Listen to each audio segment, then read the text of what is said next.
Hey you guys, it's Peter, and welcome to my channel, Peterisms, where I tell stories of my life and just little things that I have learned as I have grown into the person that I am today. And I brought 3 meditation books with me today. The Daily Book of Positive Quotations by Linda Picone, and then The Language of Letting Go by Melody Beatty, and Journey to the Heart by Melody Beatty. So, I'm going to start with the Daily Book of Positive Quotations and see what it has to say. I actually, tonight at 8 o'clock, I have my Zoom meeting with my girlfriends in recovery, and we do, I'm laughing because I'm the only guy, and it's like 8 of us, and, but I love it so much, and we are reading 12-step literature. We do it every Monday, and it started when we were, at home, and now that meetings are starting to open a little bit, we're still continuing it, so it's really fun, and I love it, but it always catches up with me. Like, I always forget that I have it. I just looked at the clock. I was telling Alex, he's upstairs right now, say hello! What's up? So he just got home, and I was like, I'm gonna make a video really quick, and I looked at the clock, and I was like, oh my god, it's 6:15, and it's 6:16 now, but I was like, it's 6:15, I have my Zoom thing at 8. So anyway, let's get on this. Let's see, July 13th today. Let's see what it has to say in the Book of Positive Quotations. July 13th, through the window. Better keep yourself clean and bright. You are the window through which you must see the world. George Bernard Shaw. We perceive the world through the unique lens of our own beliefs and feelings. This is why we can see things so differently from our closest friend or the person who lives next door. Our perspective can enhance our experience of the world or distort it. To see the world clearly, we must continually examine and test our beliefs and assumptions so that we are not blinded by the fog of prejudice or the darkness of ignorance. I want to see the world clearly. I will not let my vision be dulled by apathy, prejudice, or ignorance. I think it's a fantastic meditation, and I think it's about staying, open to other people's experiences as well. I think not to form our experience based on other people's, but to stay open to the education of others and to, listen to what their experience has been like, so we can say, oh wow, like I never saw it that way, or I never saw it from that point of view. Then that might affect our own, view of the world and how we go through the world. And I think especially right now in the world, it's important to stay open-minded and open to being educated about things that we might not know or things that we might not have experienced, and I think that, we talk a lot about privilege, and I think that one form of privilege is in dismissing somebody else's experience just because you haven't had it. And I think that, it's like when you go through the world with, foggy glasses, like the book is talking about, and it's like, I don't see this because, well, I've never experienced it myself, therefore it must not exist. But then to trust other people's stories, and I've said on this channel since the very beginning that everybody has a story, and I think it's important to listen to other people's stories.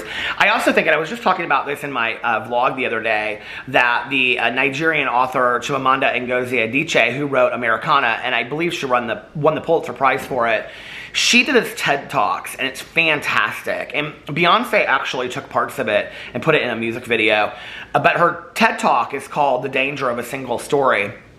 And she goes in there and she talks about, that when you only have one perspective, or you only believe one perspective of how the world is, then you can kind of stay isolated in this ignorance, right? That you don't see the world a different way. And she talks about, that she didn't really understand that until she came to the United States. She talks about, she knew she always wanted to be a writer. And when she was growing up, that, she would read books that were about girls with blonde hair and blue eyes. And so when she would write stories, about girls that have blonde hair and blue eyes, because she thought that's what you do if you write stories. You don't share your own personal experience. And then she goes in and she talks, and this was like really eye-opening to me. She said, that in the United States, outside of the United States, people have so many different versions of what the United States is. They see, 100 different TV shows through the years or more. You've got American Horror Story, and you've got, Roseanne, and you've got, The Waltons, and you have old Westerns from back in the day, and, space shows, and Star Trek, and we have all these different shows, right, that show different facets of what it means to be an American. We have movies, we have music, we have all these, pop culture commercials, things like that. But then when we live in the United States, we very much only have one view of what the outside world is. And she was talking about when she moved here from Nigeria to go to Princeton, I think it's Princeton, she went to school, that her roommate said to her, I can't wait to hear some of your tribal music. And she kind of makes a joke of it. And she says she was surprised when I brought out like Paula Abdul or something like that, she says. But it's true, it's like, I think that we have this idea of what other countries are like without having ever visited there or even done any research on whatsoever, and she has to, there's one part of this story, it's so profound, where she has to write a story about her home, where she came from, for a writing class. And this is at Princeton. And she writes about like a suburban Nigeria, because that's where she grew up. And her professor is like, that's not Africa. And she's like, well, that's the Africa that I knew, And it's like this ignorance that we live in, that we think that there aren't, 100 examples of what something could be. We only see it one way and we believe that to be true, And I think it's about being open to other people's experiences and listening to what they have. I love to watch documentaries. And one of the reasons why I love to watch documentaries is because you open yourself up to other people's experiences and what their lives are like. And I'm constantly educated through, like reading and documentaries and things like that. So anyway, I highly recommend that. And I think for all of us to constantly stay open. And it's not just to say, well, I'm open-minded about things. I mean, I think when we say that, it's like, well, I'm open-minded means that, if, like, I don't know, if Judy and Tom are swingers or something, we're okay with that. That's not necessarily being open-minded. I'm sorry, I couldn't think of anything else. But, it's like really about, being open-minded is really about like, that maybe your truth of how you see the world is not necessarily the truth, okay? Or not somebody else's truth, and being open to that. And I think it's vital today, Great meditation. All right, let's go into The Journey to the Heart by Melody Beattie. I'm loving this book right now. So yesterday I actually started reading the wrong one, so we should read from there today. July 13th. Did I miss one on here? Oh, I didn't make a video on here yesterday. Okay, July 13th. See the snow in the desert. I drove through Arizona's petrified forest, a land where dinosaurs once roamed, then headed across the painted desert. A light dusting of snow covered the sand and shrubs. I felt both awe and surprise at the scene nature had created. Nature does many things. Tornadoes blow across the land. Hurricanes pound the shores. Bolts of lightning streak through the sky. Dust storms fill the air. Nature petrifies wood, turning trees into beautiful crystal rocks, glowing with brilliant red and orange fossilized patterns. Nature takes centuries to carve bridges out of stone, using only winds and rains and the flow of water from other rocks. And sometimes she puts snow on the desert. Many things happen in our lives. Some of them are probable, consequential. Some of them are flukes and seem to come out of the blue from nowhere. All the events work into a pattern, helping to create us, create our path through life, create our destiny. Sometimes we're influenced greatly by a traumatic storm. Other times, seemingly, chance occurrences can change the entire pattern and course of our lives. We don't have to understand everything. Maybe we aren't supposed to. We don't have to be prepared for all the storms. Sometimes the greatest learning occurs when we're caught off guard by surprise. Weather the storms, let them pass. Keep your balance as best you're able. Remember to be flexible and sway with the winds like the tall trees in the forest. Trust the flukes too, those moments when it snows in the desert. Let destiny have its way with you. It's an interesting meditation, especially when it talks about many things happen in our lives. Some of them are probable, consequential. Some of them are flukes and seem to come out of the blue from nowhere. I think it's those moments that have been like flukes for me. Like my mom got sick and passed away, and she was very young. She was 64. I mean, it was completely unexpected.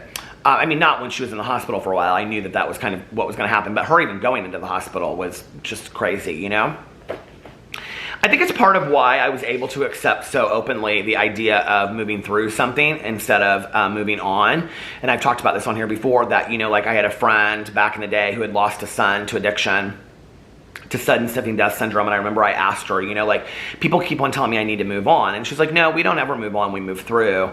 Well, I don't think that just pertains to grief. I think that's to anything in life, that we move through these different things that happen to us, these flukes of life, you know, whether it's moving from, you know, state to state, or a new job, or, you know, like starting a new friendship or losing a friendship, or just, you know, all these things that we have in our lives, these probable and consequential and flukes, all of the three of them, you know. And it's like just moving through it and putting one foot in front of the other. And honestly, I think that's just the best advice I can give based on my own life, is that I've tried to do the best of putting one foot in front of the other.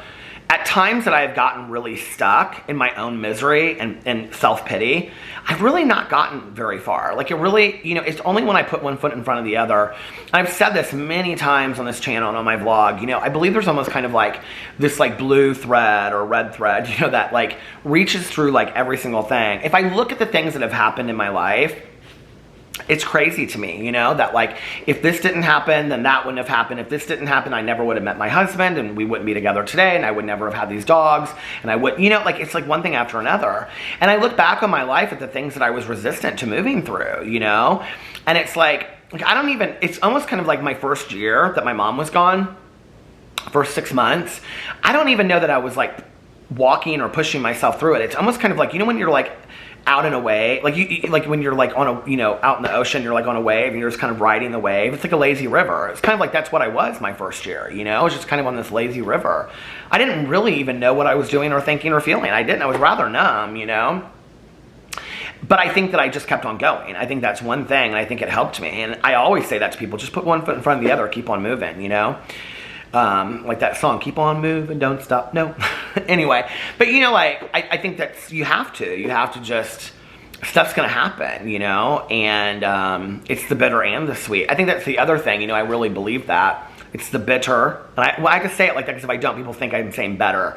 It's the bitter and the sweet, like the bittersweet. Like, you know, it's the good and the bad, you know, like things are gonna happen and we learn from all of it, you know, and I don't know, like, you know, I think like people come and go in our lives, and we wouldn't have the enjoyment of looking at how much they affected us positively if we didn't have the sadness of knowing that they were going to leave at some point, you know. And it's a tragedy, it truly is, you know, but none of us are going to live forever, none of us are going to be around forever, and so it's about putting one foot in front of the other and really truly feeling those emotions and feelings. And it's hard, you know, but I think it's also, like I said the other day, it's like we sometimes have to take rest stops, and that's like when, you know, like I'm hearing music that reminds me of my mom, I'll pull over to the side of the road, you know. I don't do it as much as I used to.